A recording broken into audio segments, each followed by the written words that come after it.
Well, hi there. I'm Win. Listen, if as a parent you feel frustrated, a lot of times feeling like you've tried everything and nothing works, well, I'm here to tell you have hope. There's hope because there's a new way to parent.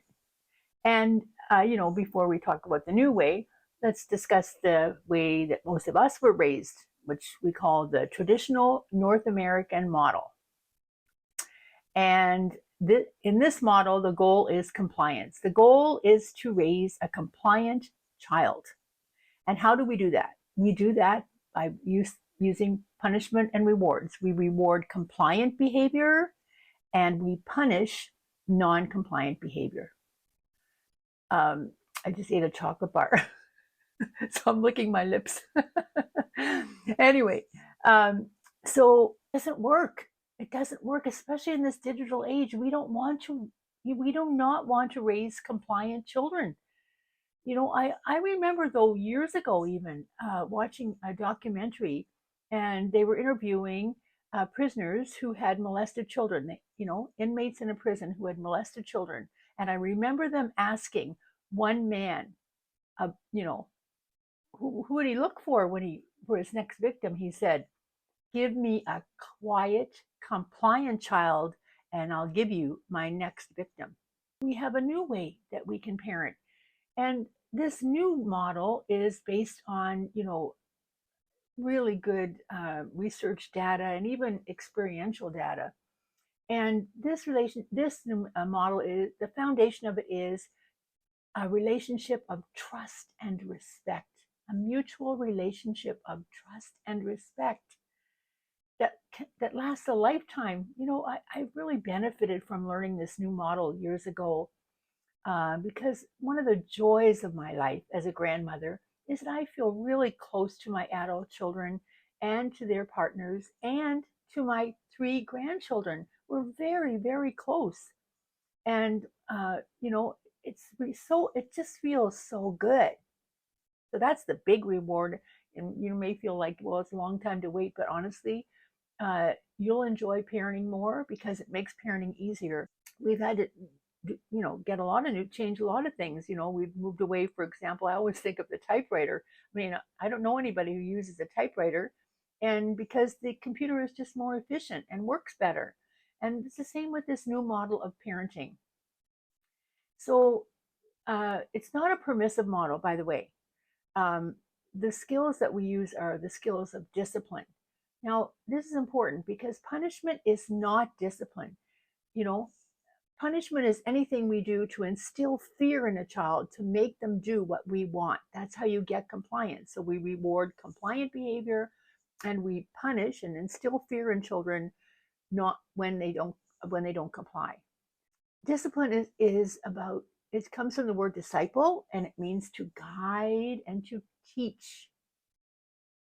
And in this model, we recognize children's feelings, which often motivate, behavior that we might not like, because children need to learn how to, and children in this model, children learn how to manage their feelings. And in fact, one of the other things we've learned through scientific data and experiential data is that a primary need of our children is a calm, engaged parent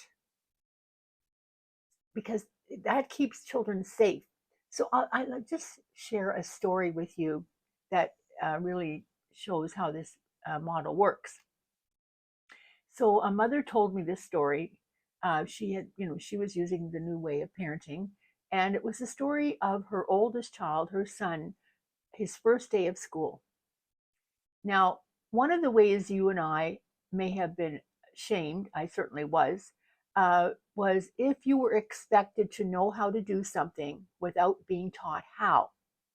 And he went to school on a school bus on that first day.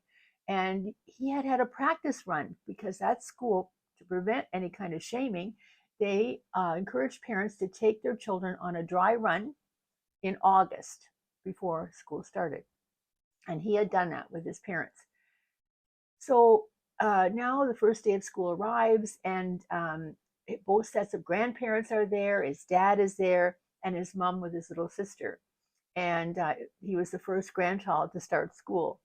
And so, when the bus came, you know, he was looking pretty confident, and he got on the bus. And when he was on the, bottom step, he turned and waved at everybody and was smiling. And then he got in the bus, and off the bus went. Well, the bus was returning at noon, and the mother told me that she was there around 11:30, just her and his little sister. And so, the grandparents had gone on their way, and the dad too.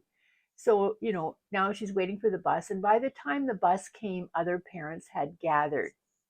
And the bus stops, and the kids are getting off, and then she sees her son getting off. And he gets off the bus, and he takes his lunch pail and he throws it on the ground, and he says, "I'm not going on that damn bus again. Next time you drive me." What would you have done? It's challenging to parent well in front of the public, people that you don't really know probably. But this is what she did. What she did, she said, was that she was shocked, of course, and she could feel her heart kind of pounding. But, she was experienced enough in this new model to not look at the other parents, because she said, what they thought of me and how my son didn't matter to me. What mattered to me was my son. So I took my daughter's hand, and I'm walking towards him. And as I'm deep breathing to calm down, really deep breathing. And when I got to him, I got down at his level, and I said, "Oh, you're so upset." And she just put her arm around him, and gathered her daughter, and they had this family hug kind of thing. And he just started crying. So what happened? The story he told was that when he remembered, when they had gone in August on the bus, that there was a church steeple that he saw just before he was to get off. So this time when he was on the bus, he was looking for that steeple. He was really being alert and looking for the church steeple, and he saw it. And he got up, and the bus was coming to a stop, and he got up, lined up with the other kids. But when he got to the bus driver impatiently said, "This is not your stop. Go back to your seat." And that didn't feel good for him. He went back to his seat, and he started feeling scared, like, "I'm lost. I don't know if I'm going to get home." And there was nobody to help me. He told me this. He's a grown up now, and he told me the story too. And he said, he told me more about his experience, but he shared a lot of it with his mother that day. And anyway, the thing was that he said, he didn't know if he was going to get home safely. And he said, how fear just kind of, once it starts, it just grows. He said, then he started thinking about how he had no seat belt, and he had been belted in, in his car seat, and then later in the, in the car, out of the car seat, but on a booster chair, so on. Had a seat belt since he was an infant. He had been belted in, and now there's no seat belt. He said that was really scary too. But when they came to his stop, he noticed that there was a church steeple, but the bus driver also called him up. And so he got up, and the other kids lined up, and then they stopped, and he got off at his bus stop. And as it turns out, it was because he didn't realize that the bus did pass this church steeple twice, once on one side and once on another route, So it was the second time that was the sign that his stop was next, but he didn't know that. So then, the mother just held him, and then she asked him, what happened. But she waited until he was calm, because, he needed his feelings recognized. He needed a warm hug to help him calm down. And then he told her the story. And she said, "I'm so sorry that happened." And she said, "But next time you will know when to get off. So this won't happen again, because you're smart and you'll know. And if you don't know for sure, you can always go up and ask the bus driver." So then he just got up and happily skipped home with his sister.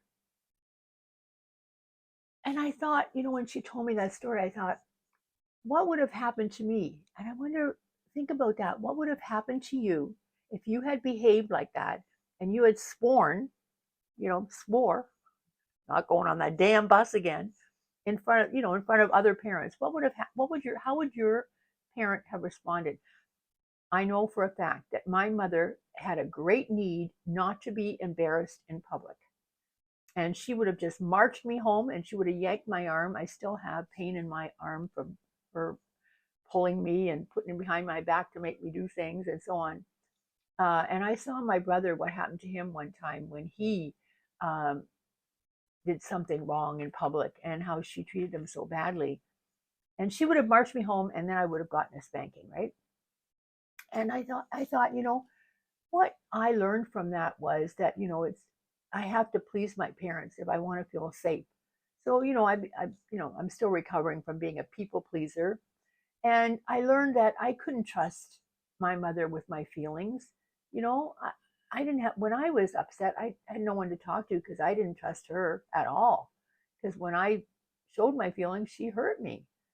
So, like what this little boy, like he could tell her his mother how he feels. And, you know, then he's able to correct his behavior. And, she feels safe. He felt safe. He feels safe. That's the thing. When children are punished, they don't feel safe. You know, when I was teaching bullying, and I became an expert in bullying because there was no one else doing it. And just by demand, I became an expert. And we know that this is really interesting that all acts of aggression are not bullying. Bullying only happens when there is a discrepancy of power. And honestly, I think that most of us were bullied first at home. And that's how we learned either to be a bully or to be the victim of a bully. But in this model, there's no bullying. It's all about shared power. So if you liked what I'm saying here and you're interested in this new model, because there's lots to share about it, please click the subscribe button and then you'll get notice when my next video comes out, because that's what I'll be talking about next. I'll be talking more about this new model, which is so refreshing and is so effective. And even when our kids don't do well, we feel close to them and they feel close to us. And it's not as hard. It's more effective. It's just more effective in helping our children, and it makes us feel more successful. It's more rewarding. So I hope you'll join me again next time. For now, be good to yourselves and be good to your children.